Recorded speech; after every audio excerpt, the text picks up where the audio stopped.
Bismillahirrahmanirrahim.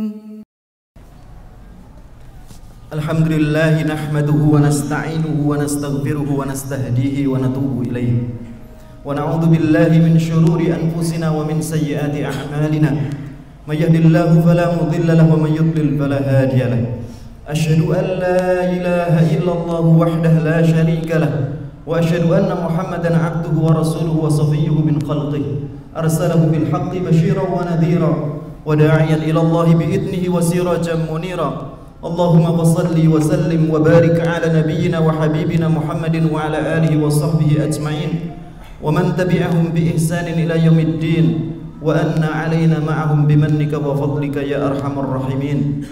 Ibadallah, usikum wa iyaya nafsi bitaqwallahi faqad fazal muttaqun. Haitsu qala rabbukum a'udzu billahi minasy syaithanir rajim. Bismillahirrahmanirrahim.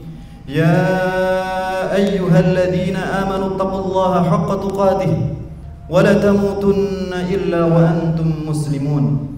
Sidang jamaah Jumat yang dirahmati oleh Allah Ta'ala, di hari yang terbaik, hari yang Allah pilih sebagai hari di mana Allah Ta'ala menciptakan manusia pertama kali, bapak kita Adam, dan hari di mana Allah Ta'ala akan mengakhiri kehidupan dunia dengan ditegakkan hari kiamat, yakni hari Jumat ini. Maka khatib berwasiat di hari yang terbaik dan di tempat yang terbaik, di mana disebutkan dalam riwayat ahabbul biqa'i ilallahi masjiduha, tanah yang disukai oleh Allah Ta'ala, yang paling disukai oleh Allah Ta'ala adalah masjidnya. Maka melalui hari dan tempat yang terbaik ini, khatib berwasiat pada diri khatib pribadi dan para jamaah sekalian sebagaimana yang Allah wasiatkan di dalam surah Ali Imran ayat 107. Wahai orang-orang yang beriman, bertakwalah kalian kepada Allah dengan sebenar-benar takwa. Seorang sahabat Abdullah bin Mas'ud radhiyallahu anhu menuturkan sebagaimana dalam riwayat Ibnu Abi Hatim Ar-Razi, la yablughul mu'minu taqiyan haqqa tuqatihi hatta yajma'a fi nafsihi thalatha khisal. Seorang mukmin tidak akan mencapai derajat ketakwaan kepada Allah dengan sebenar-benar takwa sampai dia mengumpulkan 3 karakter. Yang pertama, ayyuti Allah wa la ya'siyah, dia mentaati Allah Ta'ala dan tidak membangkang dari ketetapan Allah Azza wa Jalla. Yang kedua, ayyashkurah wa la yakfurah, dia bersyukur kepada Allah Ta'ala dan tidak mengkufurinya. Kemudian yang ketiga, ayyadkurah wa la yakfala'an, dia senantiasa mengingat Allah Ta'ala dalam setiap keadaannya dan tidak lalai daripada Allah Azza wa Jalla. Kemudian di ujung ayat Allah berpesan, wala tamutunna illa wa antum muslimun, dan jangan sekali-kali kalian meninggal dunia kecuali dalam keadaan Islam. Jemaah sekalian yang dirahmati oleh Allah, suatu ketika datang kepada Rasulullah sallallahu alaihi wasallam seorang sahabat Khabbab bin Arad radhiyallahu anhu ardhah. Sahabat Khabbab bin Arad ini di awal fase Makkah ketika dia masuk Islam, dan dia ini adalah seorang pekerja tukang besi pembuat senjata. Ketika tuannya tahu bahwa dia masuk Islam, maka dia dipaksa untuk keluar dari Islamnya dengan cara besi yang baru dipanaskan oleh api diletakkan di kepalanya. Maka kemudian dalam riwayat Imam Bukhari disebutkan Khabbab bin Arad datang kepada Rasulullah sallallahu alaihi wasallam wa huwa mustadillun ala wisadati tahtal Ka'bah.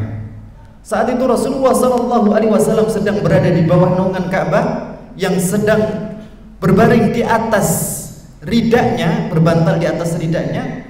Kemudian Khabbab bin Arad mengatakan kepada Rasulullah sallallahu alaihi wasallam, "Ala tastansir?" Wahai Rasul, apakah Anda tidak memohon pertolongan kepada Allah Azza wa Jalla? Dengan segala keyakinan kalau Rasulullah SAW yang sudah berdoa, Rasulullah yang sudah minta tolong, maka tidak akan ada hijabnya antara diri Rasul sallallahu alaihi wasallam dengan Allah Azza wa Jalla. Maka apa yang kemudian dilakukan oleh Rasulullah SAW? Mendengar permintaan Khabbab bin Arad radhiyallahu anhu, maka Rasulullah SAW justru mengatakan kepada Khabbab bin Arad, ala inna man kana qablakum laman yundau ala mafriqi ra'syihi biminsharin min hadid fayafriqu ma bainahuma wa fi riwayatin fayashukku ma bainahuma. Ada orang-orang beriman sebelum kalian yang diuji dalam keimanannya, di mana diletakkan di tengah kepalanya gergaji dan kemudian memisahkan dua belah badannya, wa ma kana dzalika yafriqu an dini, dan itu tidak membuatnya terpisah dari akidahnya, dari imannya. Wa minhum may yudau bi minshatin min hadid fayufarriqu ma baina lahmihi wa 'adhamihi. Di antara mereka ada yang kemudian dipaksa untuk keluar dari imannya dengan cara disisir dengan sisir besi yang memisahkan antara daging dengan tulangnya. Wa ma kana dzalika an yafriqu an dini, dan hal itu tidak memisahkan mereka dari agamanya. Wa minhum may yufaru lahu, dan di antara mereka ada yang kemudian dibuatkan parit yang kemudian dinyalakan api dan mereka dilemparkan ke dalamnya agar mereka mau keluar dari agamanya, keluar dari dinnya, keluar dari Islamnya, maka mereka pun tidak keluar dari imannya. Maka kemudian Rasulullah SAW menyebutkan, la yutimmanallahu hadzal amra, demi Allah, Allah akan menyempurnakan kemenangan Islam ini dengan tersebar kemana-mana. Hatta yasirar raqibu min San'a ila Hadramaut la yakhafu illallah wa tiba ala ghanami, sampai nanti akan ada seorang muslim yang dia jalan dari kota San'a menuju Hadramaut yang ada di Yaman. Tidak ada sesuatu yang ditakutkan, dia dalam keadaan aman, tidak ada sesuatu yang ditakutkan kecuali hanya Allah dan sekedar ketakutan adanya serigala yang memangsa ternaknya. Walakinnakum qaumun tastajilun, akan tetapi kalian adalah orang-orang yang terlalu terburu-buru dalam menanti pertolongan dari Allah Azza wa Jalla. Saudaraku yang dirahmati oleh Allah, melalui kisah dalam riwayat Imam Bukhari tentang Khabbab bin Arad ini, kita diajarkan oleh Rasulullah sallallahu alaihi wasallam bahwa ketika kita mengaku beriman kepada Allah, ujian itu pasti akan datang kepada kita. Dan ujian itu adalah sebuah keniscayaan. Siapapun yang kemudian mengaku beriman kepada Allah, dia akan diuji oleh Allah. Dalam surah Al-Anbiya Allah Ta'ala berfirman, wa nabluukum bisyarri wal khairi fitnah. Aku timpakan kalian dengan kebaikan dan dengan keburukan, maksudnya dengan kesenangan dan kesempitan, fitnah sebagai ujian. Wa ilaina turja'un, dan semua kalian akan kembali kepada Allah Azza wa Jalla. Maka di antara cara kita untuk bisa melihat ujian ini bukan sebagai sesuatu yang buruk, tetapi menjadi bagian dari cara kita untuk mendapatkan kebaikan dari Allah Ta'ala, yang pertama adalah marilah kita lihat bahwa ujian itu adalah bagian cara Allah Ta'ala untuk mengangkat derajat seseorang di sisi Allah Azza wa Jalla. Oleh karena itu Rasulullah SAW memberitakan kepada kita, asyaddun nasi ibtila'an al-anbiya, manusia yang paling besar ujiannya itu adalah para nabi, dan mereka adalah manusia yang paling tinggi derajatnya di sisi Allah Azza wa Jalla. Dalam satu riwayat Rasulullah SAW bersabda, idza ahabballahu 'abdan ibtalah, kalau Allah mencintai seseorang, pasti Allah akan mengujinya. Nabi adalah manusia dan makhluk yang paling dicintai oleh Allah Ta'ala. Rasulullah SAW, di mana diriwayatkan suatu ketika Abu Sa'id Al-Khudri datang menjenguk Rasulullah SAW yang sedang sakit, maka kemudian baru membuka pintu rumah Rasulullah SAW menuju kamarnya, kata Abu Sa'id Al-Khudri, fawajadtul harra yakhruju min lihafi, aku sudah mendapatkan begitu dahsyatnya demam yang diderita Rasulullah SAW keluar dari selimutnya. Maka kemudian Abu Sa'id Al-Khudri mengatakan kepada Rasul, ya Rasulullah, ma asyadda alaikal har, wahai Rasul, begitu dahsyat demam yang anda derita. Bahkan dalam riwayat Imam Tirmidzi disebutkan, Rasul pernah menyatakan, ala wa inni u'aku kama yu'aku rajulani minkum, kalau aku demam, demamku bisa 2 lipat dari kalian. Maka ketika Abu Sa'id Al-Khudri dengan berkaca-kaca mengatakan, wahai Rasulullah, begitu besar, begitu dahsyat demam yang ada derita, Rasul menjawab, inna kadzalik yudha'afu lanal ajr fa yudha'afu lanal bala. Demikianlah menjadi ketentuan Allah Ta'ala, manakala kita dilipat gandakan pahalanya oleh Allah, manakala derajat kita ditinggikan oleh Allah, maka Allah akan memberikan ujian berlipat kepada dirinya.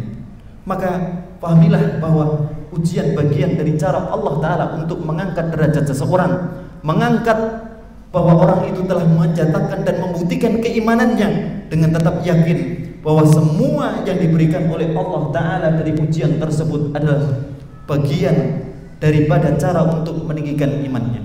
Kemudian saudaraku yang dirahmati Allah, yang kedua, melihat ujian itu sebagai cara Allah Ta'ala untuk menghapus dosa-dosa kita. Oleh karena itu disebutkan di dalam riwayat Imam Bukhari, ma asabal abda min wasabin wala hammin wala ghammin illa kaffarallahu biha khataya. Tidaklah seorang hamba mukmin yang diuji oleh Allah Ta'ala dengan ujian kesusahan, kesulitan, stres, kecuali itu cara Allah Ta'ala untuk menghapus dosa-dosanya. Saudaraku yang dirahmati oleh Allah, ada seorang ulama. Ulama ini adalah ulama dalam mazhab Maliki. Beliau bernama Muhammad bin Sahnun. Muhammad bin Sahnun ini diriwayatkan ketika beliau sedang mengajar fikih di majelisnya di Maghrib. Maghrib itu Maroko. Maka saat itu beliau mengajar tidak seperti biasa, terlihat raut muka gelisah. Dan ketika beliau mengajar, kata-kata yang keluar tidak jelas, terbata-bata. Padahal biasanya beliau mengajar dengan lancar. Maka setelah itu datang orang dari sisi masjid masuk, kemudian membisikkan sesuatu kepadanya, hingga raut muka gelisahnya hilang dan dia mengajar dengan lancar. Maka kemudian muridnya yang heran dengan kejadian ini bertanya kepada beliau, wahai Syekh, apa yang membuat Anda mengajar tidak lancar? Terlihat raut muka gelisah pada diri Anda. Apa yang membuat Anda gelisah? Sehingga kemudian ketika ada orang datang membisikkan sesuatu, tiba-tiba Anda kemudian hilang gelisahnya dan kemudian Anda mengajar dengan lancar. Kata beliau, sesungguhnya para sahabat Nabi radhiyallahu anhum, ketika mereka dalam satu bulan ma yusabu fi malihi wa ahlihi wa walidihi, tidak terkena musibah di dalam keluarganya, dalam istrinya, anaknya maupun hartanya, maka mereka akan bersedih, takut jika dosa mereka belum dihapus oleh Allah Azza wa Jalla. Maka aku takut sebagaimana ketakutan mereka para sahabat Nabi radhiyallahu anhum. Maka tiba-tiba pembantuku datang, kemudian membisikkan sesuatu kepadaku bahwa kebunnya habis terbakar. Maka kemudian aku bergembira, semoga ini menjadi cara Allah Ta'ala untuk menghapus dosa-dosa.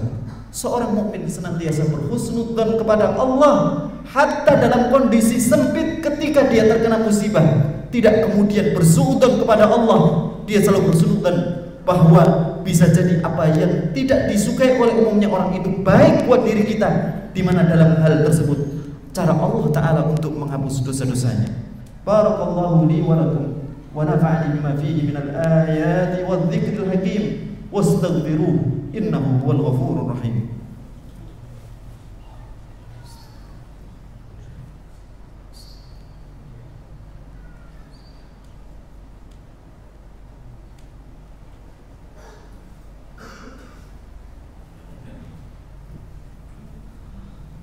Alhamdulillahilladzi hadana li hadza wa ma kunna linahtadiya laula an hadana Allah. Laqad ja'at rusulu rabbina bil haqq wa nudu an tilkumul jannatu uridtumuha bima kuntum ta'malun. Asyhadu an la ilaha illallah wahdahu la syarika lah wa asyhadu anna Muhammadan 'abduhu wa rasuluh.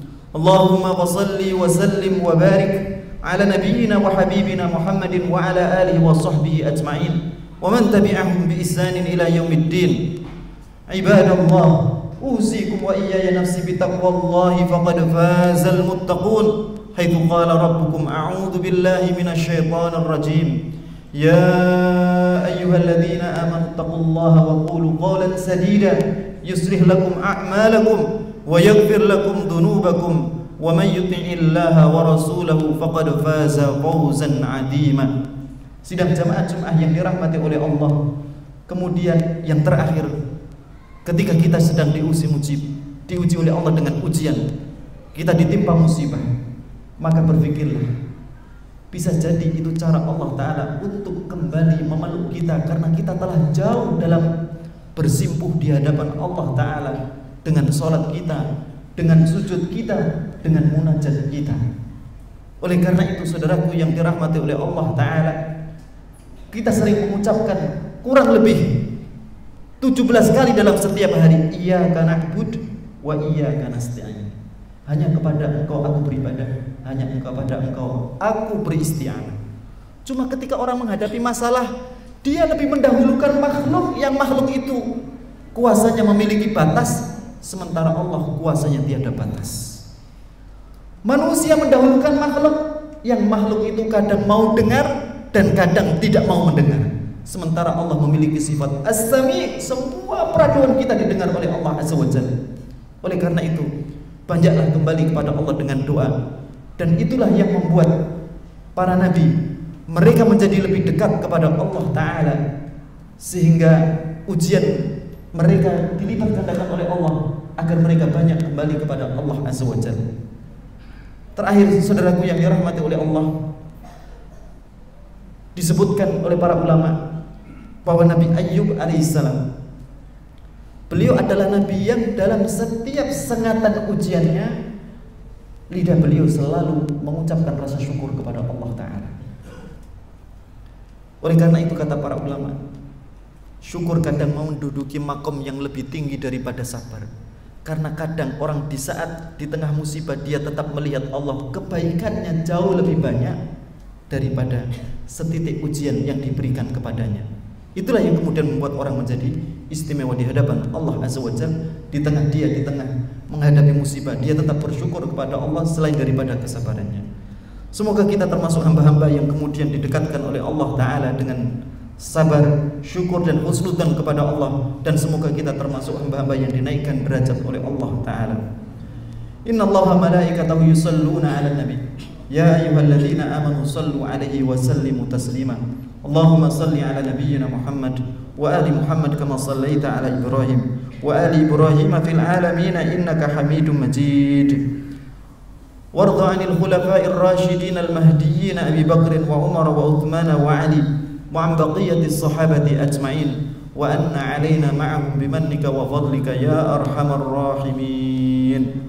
اللهم اغفر للمسلمين والمسلمات الحياء منهم والأموات إنك سميع قريب مجيب الدعوات.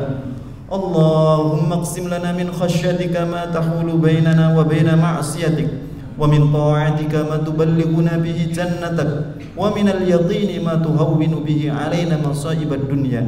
اللهم متعنا بأسماعنا وأبصارنا وقوتنا ما أحييتنا واجعله الوارث منا واجعل ثأرنا على من ظلمنا وانصرنا على من عادانا. اللهم لا تجعل مصيبتنا في ديننا ولا تجعل الدنيا أكبر همنا ولا مبلغ علمنا ولا تسلط علينا من لم يرحمنا. ربنا اغفر لنا ولوالدينا وارحمهم كما ربونا صغارا. ربنا اغفر لنا ولإخواننا الذين سبقونا بالإيمان ولا تجعل في قلوبنا غلا للذين آمنوا ربنا إنك رؤوف رحيم. ربنا آتنا في الدنيا حسنة وفي الآخرة حسنة وقنا عذاب النار.